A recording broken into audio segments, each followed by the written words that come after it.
All right, good morning, Freeman High School, parents, community members, and outside guests. I want to first start off by apologizing for yesterday's technology issues. Sometimes even after you cross all your T's and dot all your I's, there are still some things that are going to go haywire, and we apologize for that. We want to thank you so much, though, for joining us today, and we're excited to have you for round two, where clearly things are working and in full steam today. My name is Tim Sanders, and I'm one of the assistant principals here at Freeman High School. But before we get into today's presentation, just wanted to touch base on a couple logistical things. There's a Google Doc on the page where you guys clicked to get to this video. That Google Doc is for you to submit questions throughout the presentation today. Once you submit those questions, I will relay them to our speaker today and at the end of our presentation. Chances are we probably won't be able to get to every single one of those questions during the presentation, but I promise you that we will get to them at some point and we will address them later on if we need to. So now that we've got that out of the way, let's get to why we're really all here. I have the distinct privilege and honor today of introducing our guest. She is an extremely passionate leader, dedicated, a visionary, and committed to the empowerment of people through her positive influence. She has a perfect skill set for building relationships while also being a powerhouse professional. She's here today to share with us her story and her experiences. Without further ado, I'd like to introduce Ms. Christina Kanu. Christina, the floor is all yours. Thank you so much. Hello, everyone. I am so excited to finally be able to talk to you all. Of course, like Mr. Sanders said, yesterday we had some glitches, but it is just fine because we're going to have quite a time today. Like Tim said, my name is Christina Kanu, and I am the CEO of Christina Kanu Consulting, which is a business and branding consulting firm based out of Atlanta, Georgia. But I feel like I am at home. And the reason why I say that is because I am from Virginia, and I grew up in Northern Virginia, and I also attended Old Dominion University in Norfolk, and I know that we're in BCU territory, but still go Monarchs. And I moved to Atlanta in 2014, where I attended a historically Black college and university, Clark Atlanta University, to receive my master's in African American studies. And I'm a proud mom of Jace. He's not here right now, but of course, that's one of the most important things to me. So I always make sure that I say that. I just want to take some time to thank the Black Student Alumni Board from Freeman for having me. I certainly appreciate this honor. Thank you so much to Assistant Principal Sanders and the entire team for making sure that everything ran smoothly. And thanks to all my family and friends. And thank you to the Freeman community, all of the students. I know that you all have been at home pretty much since March. So thank you so much for taking some time. The title of today's lecture is Coming of Age in the Black Lives Matter Era. It is Black History Month, and during Black History Month, we take the time to celebrate our past, we take the time to celebrate our present, and we take the time to celebrate our future. So it's very important. In order for us to effectively do that, sometimes we have to go back. Sometimes we have to unpack certain things. And I want to go ahead and, some messages are very warm and fuzzy and they make us feel really good, but sometimes we have to call out some spades and sometimes we have to address some elephants in the room. So I'm here today to help the Freeman community do that. So let's go ahead and let's rewind a little bit. I remember, because I'm not ancient, I'm only so many years older than some of you who are watching, but I remember being in your shoes. I remember, like I mentioned, I attended a high school in Northern Virginia where I'm from. I remember going to a high school that was very similar to Freeman in demographic. It had a majority of a white student population. There were some Black students. There were a lot of Asian students, Hispanic students, international students. But I still remember as a young Black girl feeling like I didn't feel like I always belonged. And some of you in the audience, you may know exactly what it is that I'm talking about. I remember at times feeling as if I was the token Black girl, the token Black student, because I would look around and I wouldn't see many people who looked exactly just like me. I would see people, of other races. And I remember at times feeling as if I, Christina Kanu, had to be the spokesperson for the African American race. And at 16, 17 years old, I was not the CEO of Black Entertainment TV. I was not, that's not who I was. But at times in many heated English classes or many heated history classes, feeling as if I had to go ahead and speak on behalf of all Black people. And I didn't like that feeling, but at the time I didn't have the language to describe that. But when it came time to go off to college, which many of you will do in the coming years, my guidance counselor recommended ODU. So when I went to Old Dominion University, there were so many more Black students there, and I felt as if I found a home. I felt as if I belonged. I felt empowered to be the dark-skinned Black girl evolving into a woman that I was. There were so many, different Black students from so many different parts of the country, and I absolutely loved it. I loved that feeling, and I loved that experience. But even though as a Black girl, I was going to college during President Obama's administration, and he was the first African-American president, even though all of those things were happening, I wasn't dumb. I knew that we weren't living in a post-racial society. I knew that everything wasn't perfect in this country. And I really, truly realized it in February 2012. Now, I did a little bit of research and I realized that many of you in the audience, in particular the students, you all were born between 2003 and 2007, give or take a couple of years. And it was in 2012, so a lot of you all were still young, just a little bit older than my beautiful son, Jace. I remember hearing the news. This was a couple of weeks shy of our spring break because this was in February. I remember hearing about a boy named Trayvon Martin. I remember hearing about how Trayvon Martin in February 2012, how he was murdered by George Zimmerman. Now, some of you may know the story of Trayvon Martin. Others, this might be a new name. So I'm going to tell you a little bit about what happened with Trayvon. Trayvon was 17 years old and he was very similar, close in age to a lot of you. Trayvon, he was, it was NBA All-Star weekend. He went to the store. Many of you sometimes walk to the store or hang out with your friends, just do different things. Trayvon, he went and he bought a pack of Skittles and he bought some Arizona iced tea. On Trayvon's walk back to his house, something happened. Trayvon did not make it home. He didn't make it home to his parents.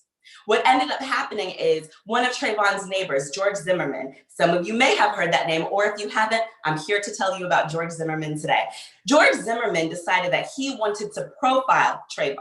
He decided, hey, look at that Black kid, look at that thug, and called him other names that I will not even state today on this live. And what he decided to do is he decided to kill Trayvon. So as Trayvon thought he was just gonna go grab some Skittles, grab something to eat, go back to his house, similar to what a lot of you all do, Trayvon didn't make it home. And I remember being at ODU with a lot of my peers and hearing this news and being disgusted. Because granted, Trayvon was not the first Black boy who was killed in this country. Absolutely not. I don't have the time today to list all of these names, but that was, for me, my coming of age moment. That was for me a moment when I realized that all is not kosher in this country. And so we protested. We wrote to our legislators. We did so many different things. We cried, we screamed, we cussed. We were so hurt and angered that this could happen in these United States of America. So what ended up happening, I'm going to fast forward some time because it took a long time for this to go to trial. So let's fast forward to July 2013.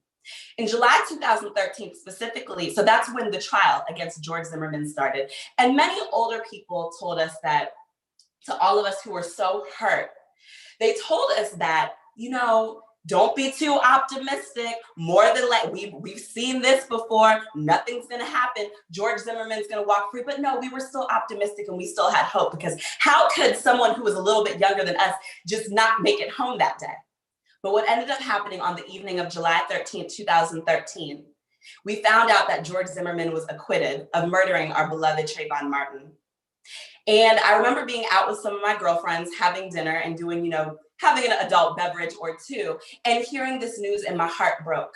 My heart absolutely broke. And I actually, the next day, I drove up to Richmond with one of my line sisters, one of my sorority sisters, and we were in Richmond and there were protests going on and we marched and we expressed ourselves. And it was during that moment that the Black Lives Matter era had started. And that's a lot of what I want to talk to you about today, because some of you all were little, so you don't know exactly where this term came from, but it's important for me to express that to you. And it was Alicia Garza who was one of the coiners. She coined the term Black Lives Matter, and it was everywhere. It became a hashtag. So you would see it trending all over social media platforms. It was on merchandise. It was on the streets. It was being chanted. It was on posters. And many people refer to it as Black Lives Matter for short. And what exactly does Black Lives Matter mean, Miss Christina Kanu? I'm going to break it down for you. Black Lives Matter was a cry from Black people to the world to stop killing us, stop killing our children, stop killing our mothers, stop killing our fathers, stop killing us, and to see us as equal and to see us as the beautiful beings that we are. That's exactly what Black Lives Matter meant. And some people in this country, they got with it. Some people became allies. Some people, they understood the plight of Black people and they wanted to make these things stop. Now, many of you, as I mentioned, you were so young, and so your parents may have kept you from this. Or for the Black students in the audience, there's probably been some conversations your parents have had, and you probably like, Mom and Dad, they tripping. Why are they so, worried that I came home 5 or 10 minutes late? Why are they so concerned about these different things? And for my students who aren't Black, maybe your parents, they did have these conversations with you as you got older. Maybe they didn't say anything. And if they didn't say anything, it's okay, because I'm here today to help you understand. And even though, as I mentioned, President Obama was our first Black president, this happened while President Obama was in office. But it showed the nation that, again, we were not in a post-racial society where race didn't matter and people weren't paying attention to it. Even during a Black president's time, a young Black boy could get murdered. And even President Obama said, and I quote, "If I had a son, he would look exactly like Trayvon Martin." So that was President Obama acknowledging that there's some things that I cannot control what is in the hearts of people in this country. So something else happened during the Black Lives Matter era. Some people couldn't get with it. And so we started to hear this phrase, all lives matter, because all of us matter and everyone matters. And the thing is, and I want to clear this up so we're very clear on this today. When Black people scream that Black lives matter, that is not us saying that all lives do not matter. It's saying that right now in this moment, we need to pay attention to it because there's something that's not fair that's going on. Why is it that when Black children are out and about, they can't play on the playground and they can't do certain things? And Black children, mothers and fathers literally need to fear that something's going to happen to their kids. So a couple of other things also started happening during this era as you all were growing up and, in elementary school, hanging out with your friends, doing a lot of different things. Our nation was at a point where we had to have some conversations that people did not want to have.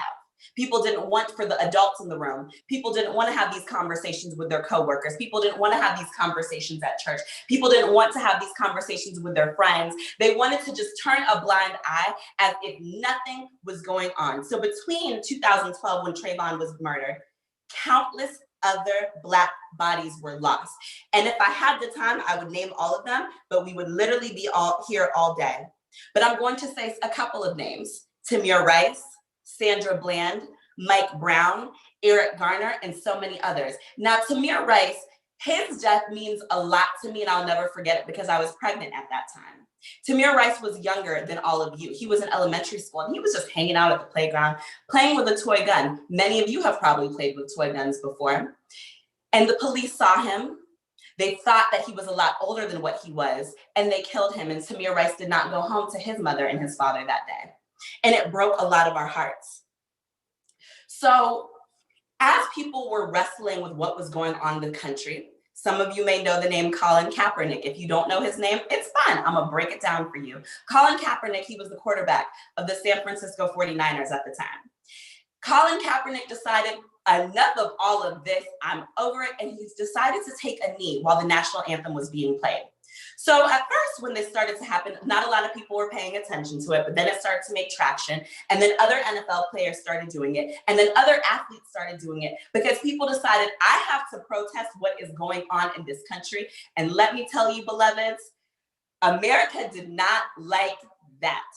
They felt, how dare we interrupt sports? And some of you play sports. I absolutely love student athletes. So give yourself a pat on the back if you play a sport. And if you don't, that's fine too. But Americans were not happy with that because they wanted to watch their NFL games on Sundays or on Monday nights. They did not want to be interrupted with the racial injustice that was going on in this country. And that was a problem because how dare you care more about watching an NFL game than the fact that Black people are getting killed over and over and over and over again. And there's so many systemic racist issues that are going on in this country. So Colin Kaepernick, he drew attention to that. And since then, Colin Kaepernick will go down as probably one of the greatest athletes of all time in this country, not because he went to the Super Bowl a quadrillion times. No, he's not Tom Brady. not because of that. It is because of the fact that he decided to stand up, and it didn't matter if he never played another down in his life. It didn't matter if he never threw another touchdown pass. It didn't matter to Colin Kaepernick. He was going to wake up people for what was going on in this country. But then 2019 came, COVID-19. But it was for us in America that things really started to spike up in 2020. So we were dealing with two pandemics in this country. We were dealing with COVID-19, and we were also dealing with the fact that there was so much police brutality and racial things that were going on in this country. And we had to talk about it. So let me fast forward, we're coming closer in time to where we currently are. So let's talk a little bit about what happened last spring. Breonna Taylor, many of you probably know her name because again, you all are bright and you're brilliant and y'all have your iPhones or your Jordans. I'm team iPhone, but it's okay if you don't have one. Y'all are on Instagram, you're on Twitter, you're on TikTok, you're on Facebook, you're on whatever the younger generation is currently on because y'all just Snapchat. Y'all be coming up with things all of the time. So what happened is Breonna Taylor, she was an essential worker. We all know what an essential worker is, someone who had to go to work during the pandemic. And Breonna Taylor was at home sleeping. Many of us go to sleep at night. And the police came and they banged on her door. They entered her house as she was sleeping and they shot and they killed Breonna Taylor, who is a couple of years younger than me and a couple of years older than you all. The news of Breonna Taylor in Kentucky, it took some time to spread because again, we were dealing with a pandemic. But it was in May, around the time of Memorial Day weekend, that George Floyd was killed, and many of you know that name. And all of us watched on our smartphones or on TV or just heard about it in the news about how George Floyd was killed in broad daylight as the police officers kneeled on his body for 8 minutes and 40 seconds. Do y'all know how long 8 minutes and 40 seconds is? You can do a lot of things in 8 minutes and 40 seconds. We're not talking 8 seconds. We're talking 8 minutes and 40 seconds. And that's what happened. And you know when sometimes as children, when you're sick and you crawl out for your mom, my toddler, he calls me mommy, mommy all of the time, whether he wants something or he just wants my attention. George Floyd, a grown man who was also a father to many children, called out in agony for his mother to come as he lost his life on that pavement, and we watched in broad daylight. And it was when George Floyd was a serious turning point and a serious moment in history, because that's when certain people who were turning a blind eye could no longer do it anymore. People who didn't want to talk about politics or didn't want to talk about race or didn't want to discuss these things. And some of these people may be your parents. And I'm sorry if that's the case. If they decided that they didn't want to do these things because they just wanted to live in a bubble as if everything was well in America. But when George Floyd lost his life, enough was enough. So we saw so many things happening. We saw an outpouring of love. We saw a lot of business and brands. And as I mentioned, I'm a business consultant. So I pay a lot of attention to what's going on in the business world. We saw so many corporations from Ben & Jerry's to McDonald's to everywhere go ahead and release these statements. Some people, they released a whole bunch of just fluff. Oh, we see you. We acknowledge you. We love you, Black people. Black lives do matter. We've been screaming that for a while, and it took until 2020 for you to get it? Even the NFL decided that Colin Kaepernick was right. He knew exactly what he was talking about. So it was during that time that so many statements were coming out. So many people were donating to charities. So many people wanted to get involved in Black causes and Black issues because they felt bad. They felt bad for all of these things that had happened over the last couple of years. And so for a lot of you all, when George Floyd was murdered, and whether you snuck and watched it on your phone or your parents watched it with you or they had conversations, you may have felt a sense of what's happening. Do I feel safe here? What's going on in these beloved United States? What is happening? Many of you maybe didn't know how to process it because you were already, stuck at home. You were already, you weren't at school with your friends. Your parents maybe had conversations with you. I know in the Black households, there were probably lots of conversations had. In the non-Black households, maybe they were had, maybe they were not. But it was a shift in this country. And a lot of you all are coming of age in this very moment. Some of you will be going off to college in the next couple of years, or you'll be going to community college, or be going into the military, or you'll be going into the workforce. But I'm here to tell each of you all today that that feeling that you felt when you heard about George Floyd, that feeling that of unease, you felt the right thing, because things like this are not supposed to happen in this country. Things like this are not supposed to happen to people your age. You're supposed to be able to go to school, go to Freeman, play your sports, get involved in your extracurricular activities, get involved in the community, go to the movies with your friends. You're supposed to do all of these different things. A lot of adults in your life have probably been on the wrong side of history, or maybe they've been on the correct side of history, but we're not talking about them today. We're talking about each of you. You all, Freeman students, have the opportunity to get on the right side of history as of today, February 4th, 2021 at 11:36 a.m. You don't have to worry about what you've been taught in your household, or what you've been taught in the community, or what you've been taught in the history books, because, hate to break it to you, a lot of things about American history, in particular Black history, which we're celebrating this month, are absolutely left out. There has been a race issue going on in this country since the enslaved Africans were brought over here. So today, it's an opportunity to get it right. Each of you all are going to go and do wonderful things, whether they are big or whether they are small. You all are going to make an impact in your community, in your households, whatever it is that you do with your life. And a lot of you, you might not remember my name. I don't care if you remember my name, because that's not the point. The point is, I want you all to understand that to get on the right side of history means calling out injustice when you see it. It means getting to know people who don't look like you, don't talk like you, don't act like you. It means understanding the differences that a lot of people experience. Now, to my Black students at Freeman, my heart really goes out, because, again, I know how you all feel. And there's maybe been times where you wanted to have conversations or didn't know how to have conversations, or you wanted to educate people and you didn't necessarily know how to. But I'm here to also tell you today, you don't have to take on that plight as a Black person. You do not have to do it. To my students at Freeman who aren't Black, this is an opportunity for you to learn, and don't expect for the Black students in Freeman to teach you everything. There's this wonderful thing called Google, Google. It is free. You all have it. There's this also wonderful thing called the library. Get into it. It's the time. You all are bright students.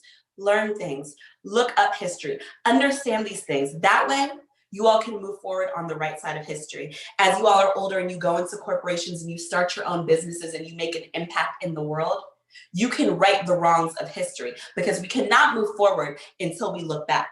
There's absolutely no way to do it. And it's important for me, because you all are going to be making decisions that are going to impact my little boy, because I want him to be able to play on the playground and do wonderful things the way that each of you all are doing.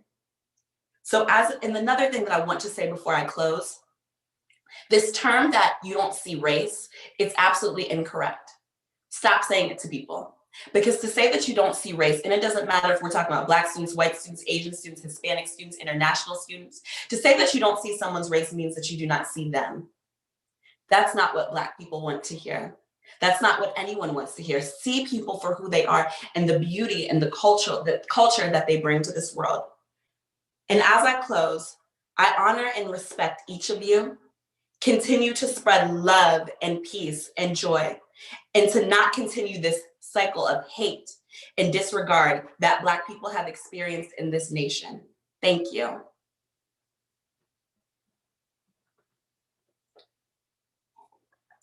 Tim, it's all yours. Can I click on there real quick? I had to come back.